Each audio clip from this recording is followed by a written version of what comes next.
حرکت میں برکت، تحریر شانی ملک۔ اس بار گندم کی کٹائی کا سیزن رمضان المبارک کے مہینے میں تھا۔ پورا رمضان موسم بہتر رہا اور اس بار اللہ کے کرم سے گندم بھی خوب ہوئی۔ غالباً 20واں روزہ تھا اور ہم نے بھی تھریشر لگایا ہوا تھا۔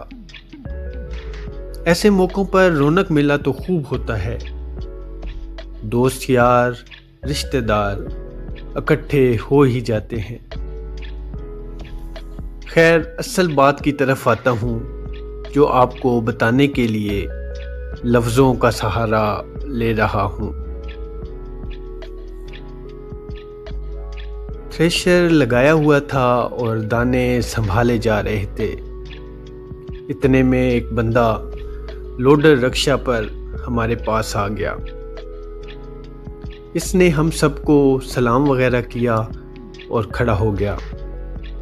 لوڈر رکشہ میں اس نے تربوز لوڈ کیے ہوئے تھے اور 1-2 بوریاں بھری ہوئی تھیں۔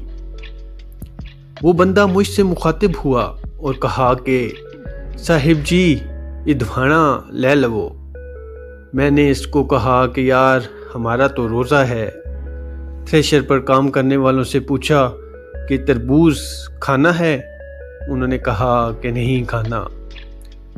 خیر، میں نے اس رکشے والے کو منع کر دیا کہ تربوز نہیں لینا۔ رکشے والا وہ آدمی مجھے کہتا ہے کہ صاحب جی افطاری ویلے کھا لوے، لے لو۔ مزید کہتا ہے کہ مجھے تربوز کے بدلے پیسے نہیں چاہیے۔ میں نے کہا کہ پھر کیا چاہیے؟ وہ آگے سے کہتا ہے کہ تھوڑی گندم دے دیں۔ اس کی اس بات پہ میں اس کی طرف متوجہ ہو گیا۔ اب میں نے اس کے رکشہ کی طرف دوبارہ دیکھا تو مجھے رکشہ میں پڑی بوریوں کا اندازہ ہو گیا کہ وہ گندم سے بھری بوریاں ہیں۔ اب میں نے اس سے تفصیل پوچھی کہ یہ کیا تم کرتے ہو؟ اس نے مجھے بتایا کہ صاحب جی میں ہر بار گندم کے سیزن میں تربوز یا کوئی اور سیزن کے حساب سے چیز شہر سے لاتا ہوں اور ارد گرد کے دیہات میں جہاں تھریشر لگا ہوا ہوتا ہے وہاں پہ اس تربوز کے بدلے گندم کے دانے لے لیتا ہوں اور یوں اپنے گھر کے لیے پورے سال کے آٹے کا بندوبست کر لیتا ہوں۔ اکثر زمیندار مجھے میری محنت کو دیکھ کر زیادہ گندم دے دیتے ہیں اور یوں میں اپنے بچوں کے لیے پورے سال کا آٹا بنا لیتا ہوں۔ میں اس بندے کے کام پہ حیران ہو گیا۔